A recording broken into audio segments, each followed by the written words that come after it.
Bonjour à tous. On se retrouve aujourd'hui pour un tout nouveau numéro du JT de la télé. Et cette semaine, on a un beau sommaire avec des enquêtes et des scoops. On vous dit tout juste après.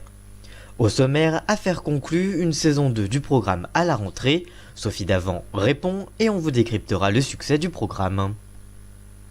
On continuera avec une enquête dans le gros dos de la semaine sur les recettes faites par TMC avec le Burger Quiz et le prix que le groupe de télévision vend ses spots publicitaires lors des diffusions des émissions, et c'est plutôt énorme. Et enfin, on terminera avec Secret Story qui ne reviendra pas à la rentrée sur TFX. Christophe Beaugrand a parlé de l'avenir du programme, on vous en parle en fin de vidéo. Sans oublier la chronique de l'audience de la semaine, et cette semaine on va parler des audiences des pays de toute l'Europe lors de la diffusion de l'Eurovision qui a été diffusée samedi dernier. Voilà donc pour le sommaire assez chargé que l'on a pour ce JT de la télé, et celui-ci commence maintenant.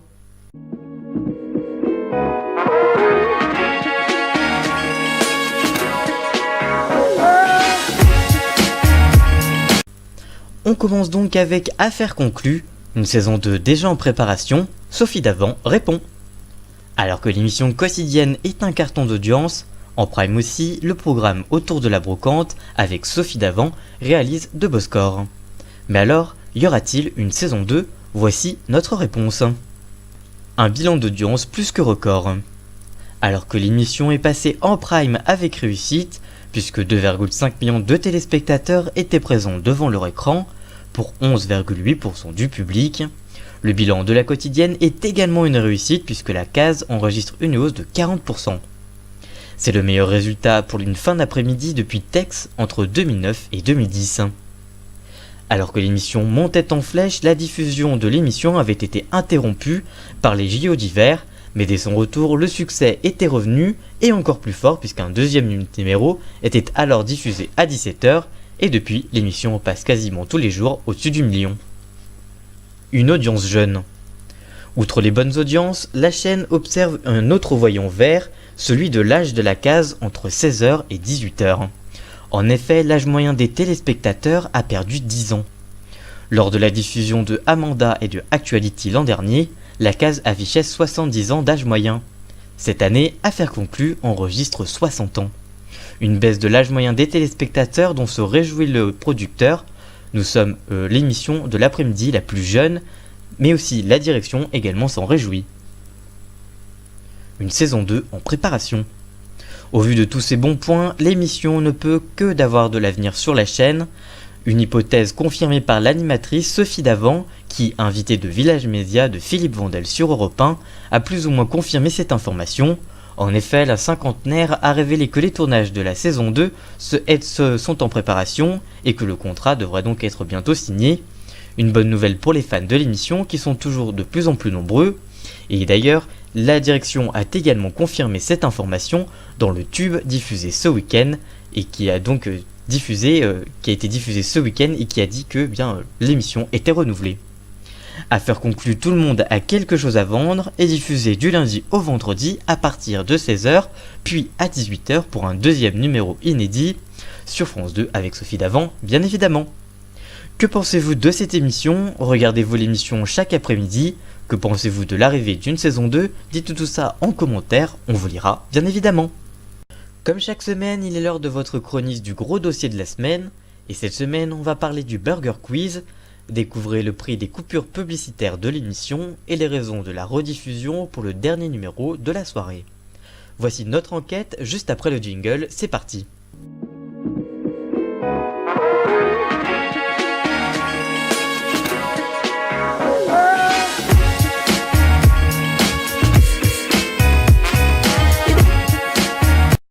Depuis plusieurs semaines, TMC a lancé le Burger Quiz, diffusé entre 2001 et 2002 sur Canal+.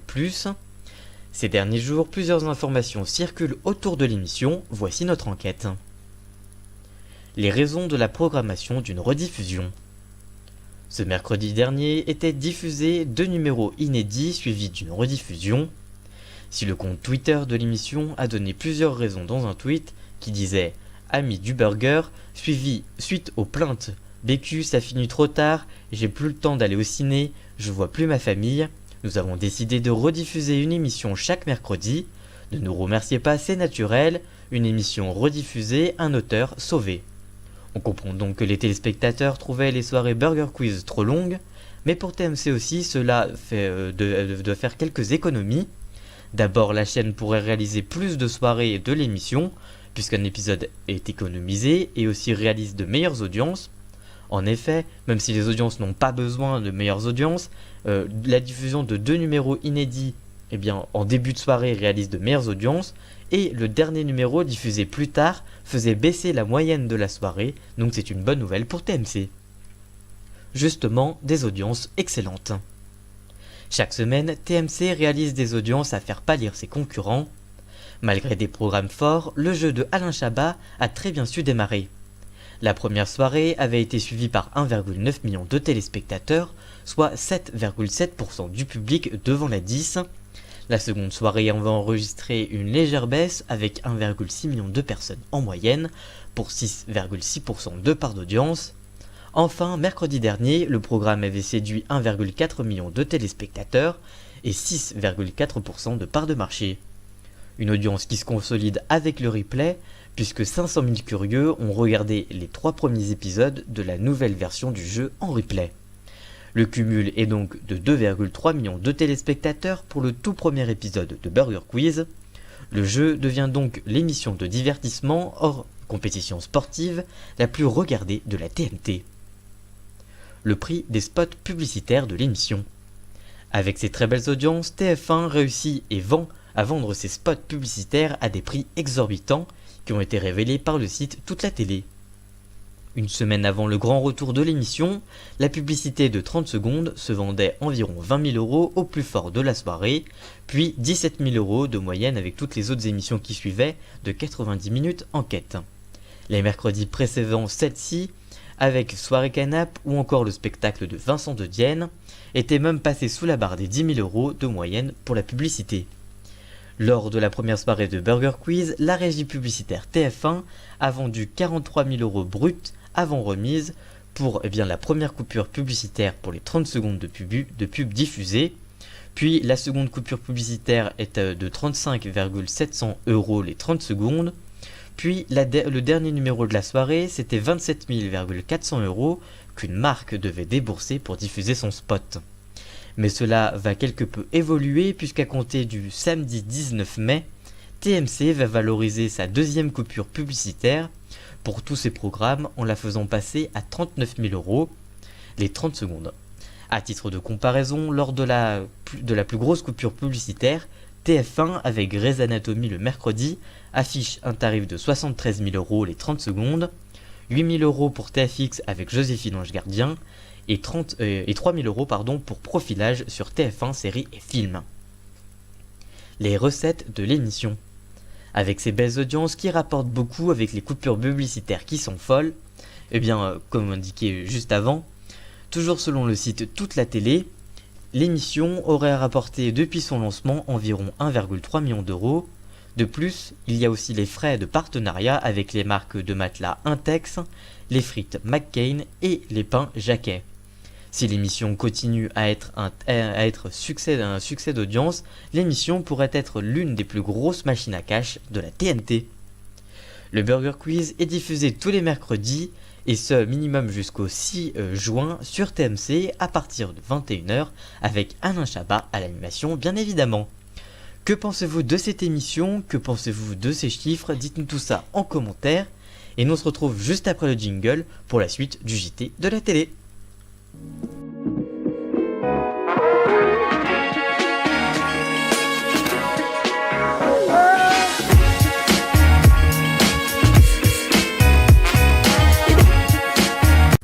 On termine ce JT de la télé par Secret Story.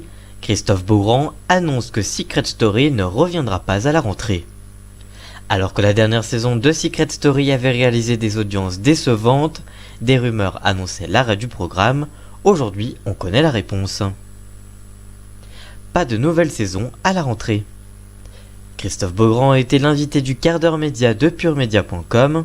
L'animateur de l'émission a demandé traditionnellement, le retour de Secret Story, c'est à la rentrée de septembre et c'est officialisé au printemps, mais pas cette année.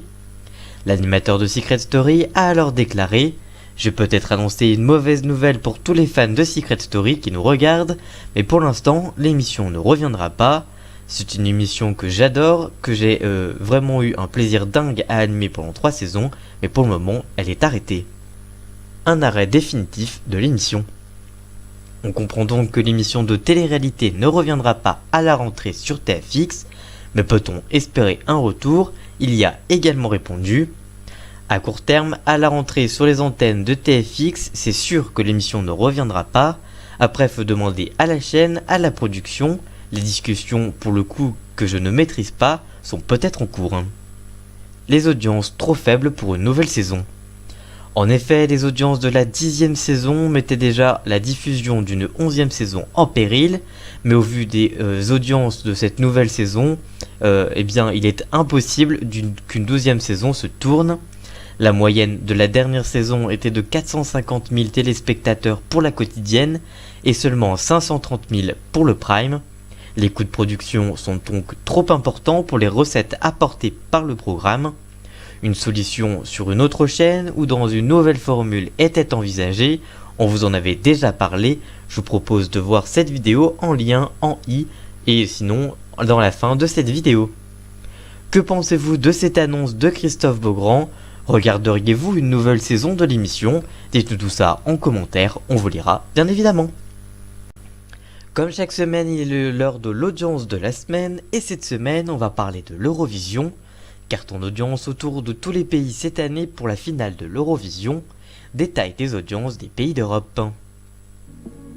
Chaque année, l'Eurovision est l'émission qui réalise le plus d'audience hors événements sportifs. Samedi dernier était diffusée la grande finale de l'Eurovision. Voici les audiences des pays qui la diffusaient. Le leader des pays qui diffusait la finale, eh bien c'est l'Allemagne, avec 8,2 millions de téléspectateurs pour 36% du public sur la chaîne One. Deuxième pays, c'est l'Espagne sur la chaîne La 1, qui a été suivi par 7,2 millions de téléspectateurs, soit 44% du public. Les Britanniques aussi ont pu voir la grande finale sur la chaîne BBC One, avec 6,9 millions de fidèles pour 28% du public. La France aussi diffusait cette finale de l'Eurovision, toujours animée par Christophe Willem, Stéphane Bern et Alma, avec 5,2 millions de téléspectateurs, soit 29% du public sur France 2. Ensuite, c'est l'Italie qui réalise une belle performance sur la chaîne Rai Uno, avec 3,4 millions de personnes, soit 19% du public. Ensuite, c'est les Pays-Bas qui comptent sur 3 millions de fidèles devant la chaîne NPO1 pour 59% du public. La Suède sur la chaîne SVT peut aussi compter sur 2,6 millions d'individus devant leur télévision pour 83% de part de marché, c'est énorme. Autre chaîne qui diffusait la finale, la ERT Social en Grèce avec 1,9 million de téléspectateurs, soit 48% du public. Ensuite, c'est le Portugal qui diffusait le pays qui accueillait l'Eurovision cette année et qui a pu compter sur 1,6 million de fidèles devant la chaîne RTP1 pour 36,4% du public, avec un pic à 1,9 million de téléspectateurs et même 50,2% du public en fin de show. La Pologne sur la chaîne TVP peut aussi compter sur 1,5 million d'individus devant leur écran pour 16% du public. L'Ukraine qui diffusait la finale devant 1,5 million de téléspectateurs pour 18,8% du public sur la chaîne 1 TV. Le Danemark qui diffusait également la finale avec 1,4 million de téléspectateurs pour 78% du public sur la chaîne NRK.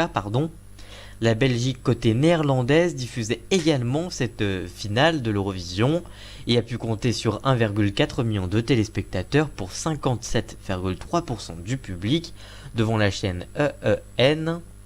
Autre chaîne qui diffusait la finale, c'est la DRI TV. En Grèce également, 2 chaînes diffusaient l'Eurovision en Grèce et celle-ci a pu compter sur 1,3 million de téléspectateurs. Le Danemark qui diffusait également la finale avec 1,2 million de téléspectateurs sur la chaîne DR1. En Israël, le pays qui a remporté cette grande finale a été suivi par 1 million de fidèles pour 51% du public sur la chaîne Cannes. C'est un très bon score pour la chaîne en Israël qui ne réalise pas très souvent cette audience. L'Autriche qui diffusait la finale devant 880 000 téléspectateurs pour 44,5% du public sur la chaîne ORF 1. Singapour qui diffusait la finale devant 800 000 téléspectateurs pour 27,3% du public sur la chaîne NRK également. La Croatie qui diffusait la finale avec 670 000 téléspectateurs pour 50% du public sur la chaîne HRT.